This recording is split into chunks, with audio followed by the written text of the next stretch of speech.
but the argument, his argument is that these quote unquote terrorists and Hamas is, I don't, unless I'm completely crazy, Hamas does seem like a terrorist organization to me. And I think it's not the point. But anyway, his argument is that they're supported by foreign powers, and therefore the United States should help them remove the foreign powers, which is why he's been right. And my point is the whole premise of Netanyahu, which is that Israel will keep all this land, is the underlying reason for all of this, and it's a completely illegitimate reason. And I mean, this notion that you then argue that that what is obviously the only long-term solution, what's obviously the only long-term solution to this region is to have two states. That's correct. Unless you kill half the population. That's it. One side or the other kills the other 7 million. And even then, it's probably not sustainable. That's correct. This is the whole point. It's not even complicated. That's where we started the conversation. Yeah. This is not complicated. There is one viable endpoint, and that is two states.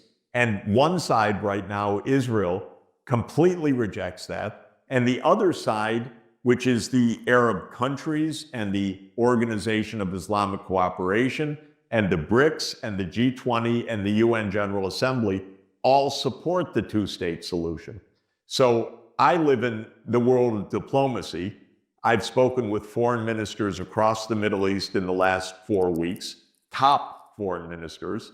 I have spoken with very, very senior officials all over the world.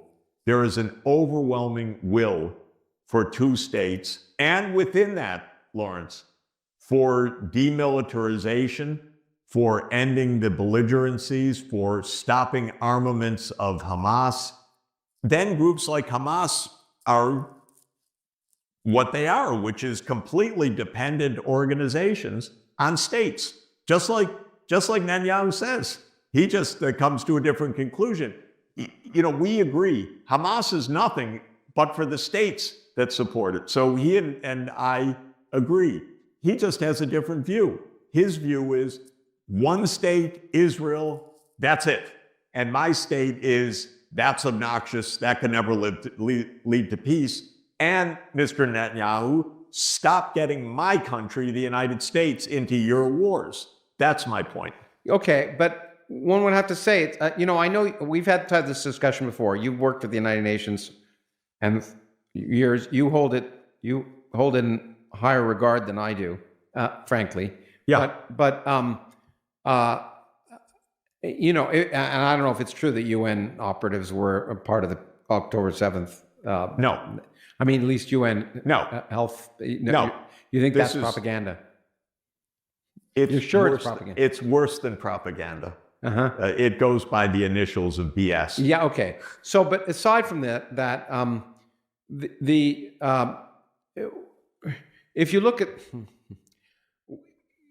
of course, my history, I'm being Jewish, of looking back at wars. The question is, can you, and you're always going to say you have to trust, I guess, at some level. No, I'm not going to say that. You look at the many times over the history where there have been preemptive attempts to destroy Israel, and it looked to me like they were preemptive attacks. The various wars that Israel ended up expanding their territory because of. How would you react to claims by people now that things are different? Again, I'm trying to be a devil's advocate. No, of course.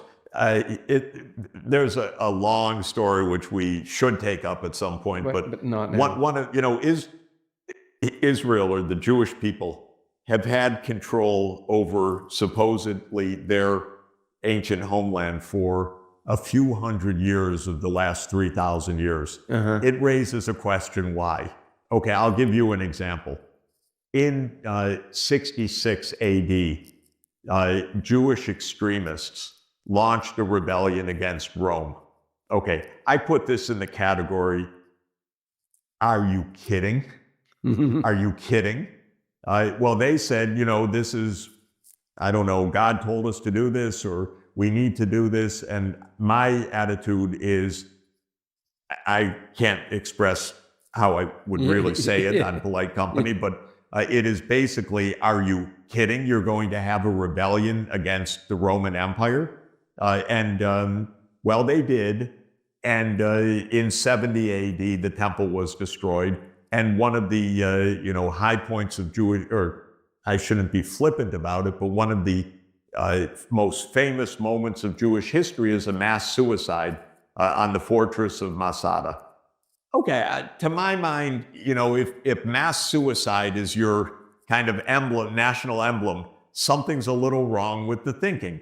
And then, by the way, 50 years later, they did it again. So the temple was destroyed, and then there was another rebellion that started in 132, and that was the end of Jewish presence in Jerusalem for the next basically 1,800 years, with the very tiny exceptions, the Bar Kokhba rebellion. I would like these zealots to learn a little history, which is, they keep saying, and it's been said to me, God will provide, God will provide. The truth is, for the last 2,000 years, zealotry got them expelled from the homeland for the vast majority of time. A little prudence wouldn't hurt. A little bit of idea that the 7 million Palestinians should have their own place to live next door. It's been their territory too. And you could live in peace. And if you don't think so, I will take them one by one to talk to people that ardently want this kind of peace. Okay, and that you think can enforce this kind of peace? Absolutely. Because, by the way, most people, and I'm talking about most governments too, are not driven by zealots. They're driven by practical people that are trying to figure out how to get along the next day, how to make sure there's enough food, water, healthcare, schools for the children, and so on. Wow, it's amazing. It's really wonderful to think, if that's really true, that most governments are run by zealots. And when you look at wars, they generally have reasons.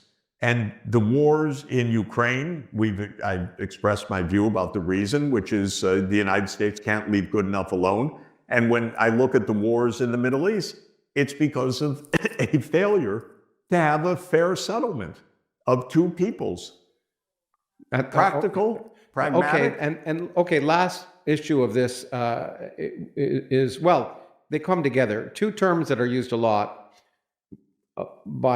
one is genocide, and you've used it. Yes. And I guess I see genocide, and I think, I guess you're really believing this is true, but, as an intentional, not accidents of war or inevitable casualties of war or response to an attack, but a desire to eliminate a population. And you really believe you really view, I don't want to use the word believe, but you view the evidence is really that. Well, let me explain. Genocide is a legal term. It's a legal term that was invented at the end of World War II, basically, and because of the Holocaust. In 1948, a global convention, the 1948 Genocide Convention, was adopted by the world's governments. Everyone can go online, type in 1948 Genocide Convention, and find out exactly the legal claim. And so it's a set of precise terms. Israel is now charged with genocide in the International Court of Justice by a complaint that was brought by the government of South Africa. And there's been a lot of pleadings, briefs, and then on both sides, evidence, further statements and briefs by other countries, other governments, and so on. I've read the totality of this, and when I say it's a genocide, what I mean is that it's in violation of the 1948 Genocide Convention. Now, this is before the International Court of Justice. They haven't made a final ruling. They made a preliminary ruling that said, yeah, it really could be. I read the complaints, and I believe that this is correct. if the ICJ rules soon that, well, this isn't a genocide, this is a horrible war, it's tragic and so forth, I'll no doubt accept that if because there will be a long opinion and it will explain juridically. I expect the International Court of Justice to rule that this is a genocide in the specific sense that it is in violation of the 1948 Genocide Convention. So that's the way I'm using the term. Okay, and you and then the other term that one hears bandied about, which I have no sympathy for, which is settler colonialism. I don't. Yeah. Everyone's as we pointed out, populations have moved in and out. Palestine certainly didn't exist as a place, and many people who are now in Palestine, I'm sure, moved there from or had to leave other Arab countries to move in, and as did many Jews, although there were Jews there then. What's your view on this settler colonialism claim, and is it nonsense? No, it's not nonsense. The history of what we now call Israel and Palestine, so Israel plus East Jerusalem, West Bank, Gaza, Golan Heights, is that this was a region of the Ottoman Empire. And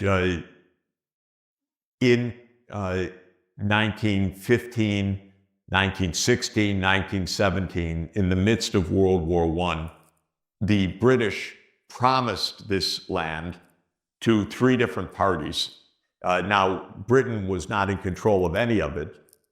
This was Ottoman territory, and the Ottomans were on the side of the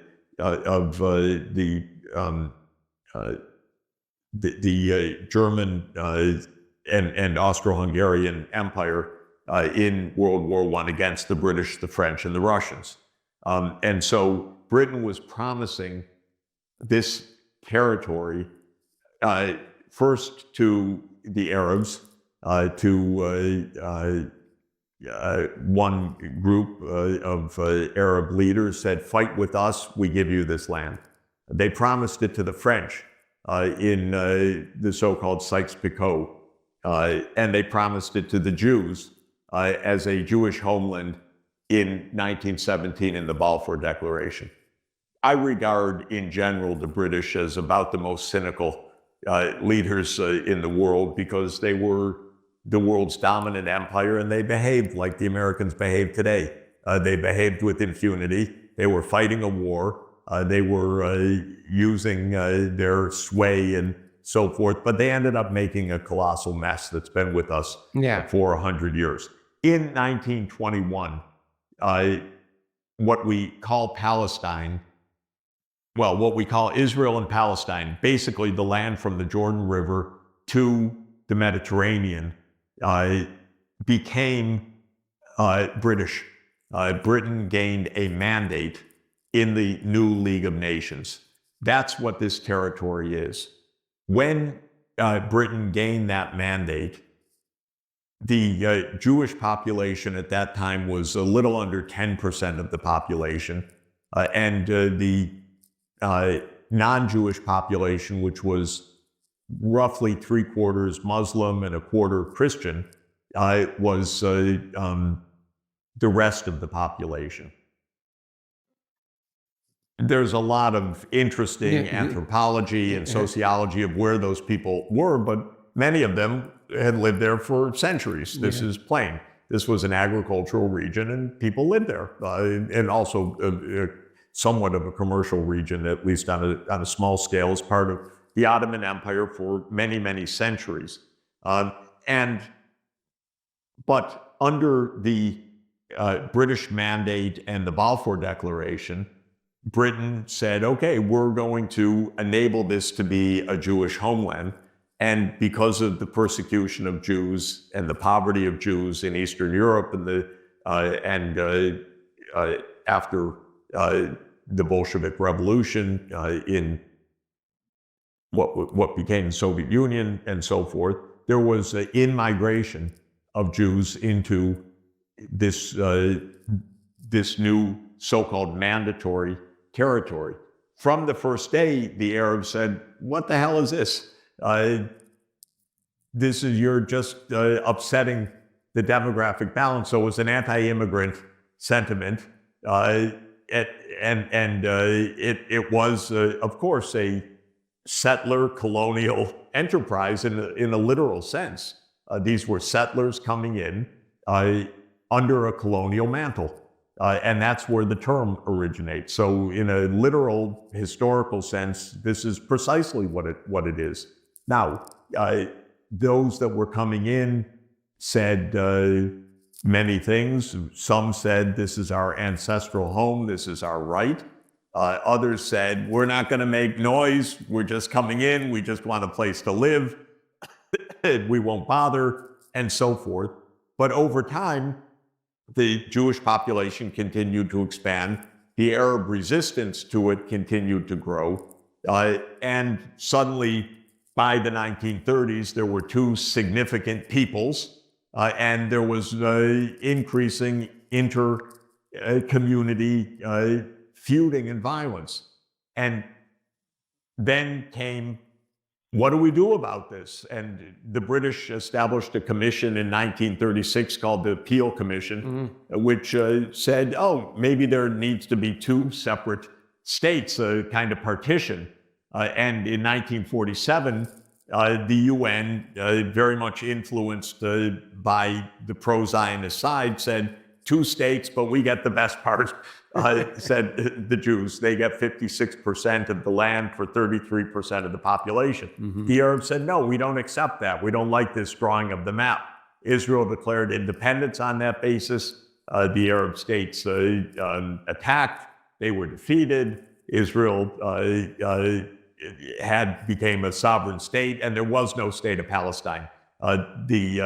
Gaza was part of, under Egyptian rule. East Jerusalem and the West Bank was under Jordanian rule. And the partition plan was in abeyance. Well, okay, that's the basic history. Yeah. It's not been solved to this day.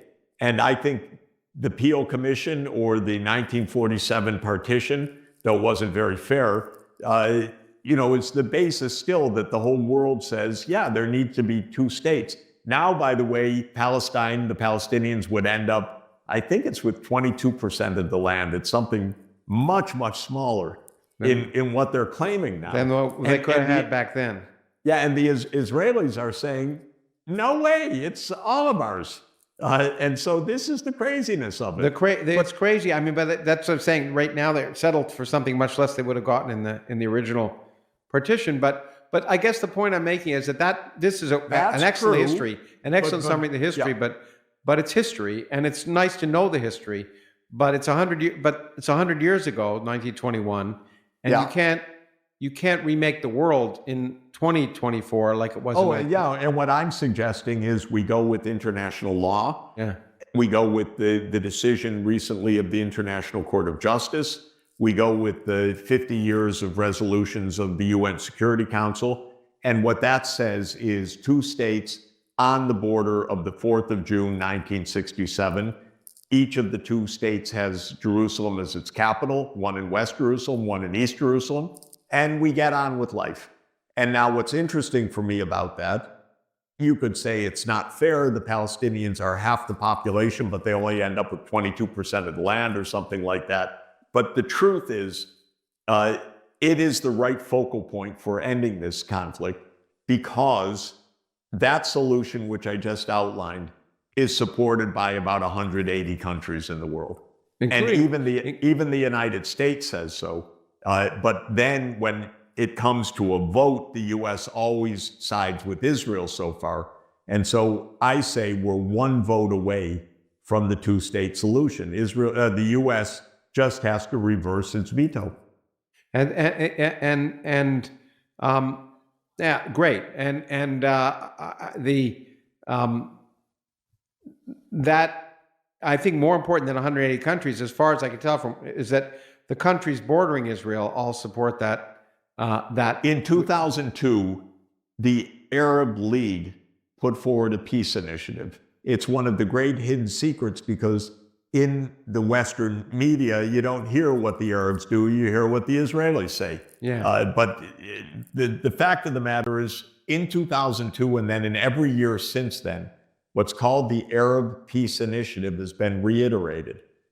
Maybe something has to be negotiated along some margin, but it's basically two states exactly the way that I just said. I've spoken with Arab leaders in the last few weeks. They're absolutely in favor of this, one after the other.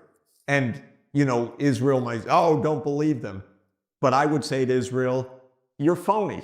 Sit down and talk. Then tell me why not to believe them or to believe them. Yeah, let's talk. Don't just preempt this. And I'm so tired of Israel saying this, frankly. I just want the rest of the UN to vote for it, period. Then they can talk with each other, but let there be a state of Palestine without Israel having a veto over it. And then we'll get on to peace. Great. And maybe that answers the last question before I ask you about Trump for a minute. Oh, yeah, but we really have to go. I know we have to go. 5 minutes. Okay. What next in Israel? What do you think is likely? I know what you want to happen. What's going to happen? Well, and I guess we can't dissociate it from Trump. So maybe let me put it out. What do you think? What would you like to happen for Trump's second Nobel Prize? Yeah, and what do you think is going to happen? I would like Trump to say, okay, I support a Palestinian state, and it's going to be on the borders of the 4th of June, 1967, and Hezbollah and Hamas have to drop every armament and no nonsense. There's not going to be any of this shelling bullshit. We're going to What about returning the hostages as a prerequisite? Well, of course. I mean, that goes without saying. Every dimension of belligerency ends now.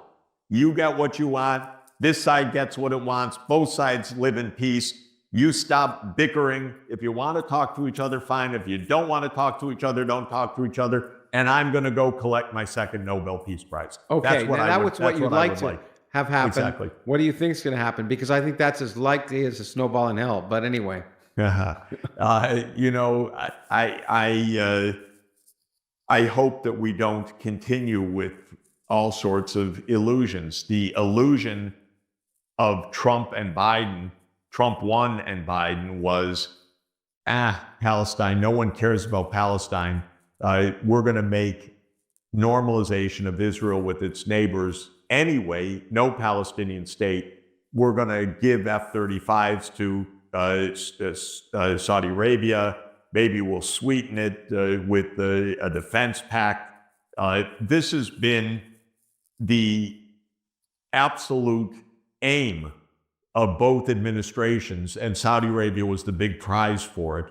And we had a negotiator that I would not say was exactly an unbiased mediator. His name is Amos Hochstein, and he was in charge of getting Saudi Arabia to sign on. And the Saudis have been extremely clear, especially in recent weeks. There can be no normalization. There will be no normal relations with Israel. There will be no peace in the region until there is a state of Palestine. So I'm hoping that President Trump comes into his second term understanding that the situation is quite different from what it was when he left on January 20th, 2021. Well, that requires some knowledge on his part. And that's something I hope, but I'm not optimistic that there's been any knowledge of anything that's been going on in his part. But we'll see. In that regard, Trump 2, we're going to survive? Well, you want a third Nobel Prize after all. I mean, the third Nobel Prize is, we say, Taiwan, that's an internal Chinese problem. And that will avert a war with China. Yeah, that would be a wonderful thing to do. Yes. But again, I can't see it. That's Nobel Prize number 3. Yeah, again, I can't see it. I think, but you're right. Yeah. It would be, but I see no evidence that the Trump administration be any less. I mean, it's a transactional. He's a transactional man, and anyway. Anyway, my goal in the next few months is to get him 3 Nobel Peace Prizes. If you can do it, I guess I'll be happy too. Although I'd be hard. I'd have to bite my tongue. but there's no evidence for any, the important treaties, NPT, non-proliferation, ABM, all the treaties. See any evidence, in your opinion, that we're going to begin to consider in this all-important question of nuclear weapons some treaties in the next administration? I don't think so. We don't know. I don't think if you're making bets, I don't think you'd demand long odds on that. But on the other hand, the situation is so dangerous and so fraught that we better work hard at it. And unfortunately, sad for me, I voted for Biden in 2020, and I found the administration to be an utter failure on foreign policy, a disaster. And so I don't want to predict. I'm not partisan in this. I just think we had better do this for our survival, and I'll try to use whatever means I can in persuasion to try to get the right thing. Well, unlike me, you have the ear of many of these people. So I'm going to ask you to see if you can get Trump a 4th Nobel Prize when it comes to nuclear weapons treaties. But there you go. This is a great idea. Okay, progress. Yeah, okay. And then last thing, your quote about Kissinger really got to me when it was like, it had to be an enemy, but worse to be a friend. I think of that when it comes to Trump's friends, namely, if I look at the history of people, and I know Elon Musk, and there are people who, it looks to me like being Trump's friend is the biggest danger to one's own personal future. I'm wondering what's going to happen there. Any prognostications? I don't know. The first term was tremendously unstable, and it depended a lot on who happened to be where. And we have all these cynical, horrible memoirs of how this one manipulated Trump, how that one manipulated Trump, like John Bolton, who's another one not on my list of non-favorites. And maybe Trump has learned something. So let's see. Let's hope so. From as someone would say who believed in God, from your mouth to God's ears. Right. But let me say, at least one of us has at least the ear of people. And I hope, therefore, that your sanity will help the world become a better place. And you certainly have helped me and helped the public by our conversation, which has gone on for now exactly twice as long as I think I planned, and probably twice as long as you had. But it's twice as wonderful. But it's fun. It's twice. Yeah, I agree. Twice as pleasurable. So thank you very, very much. Great to be with you. Oh, it's great. Thanks a lot, Jeffrey, and happy holidays to you too. Happy New Year. Okay, take care.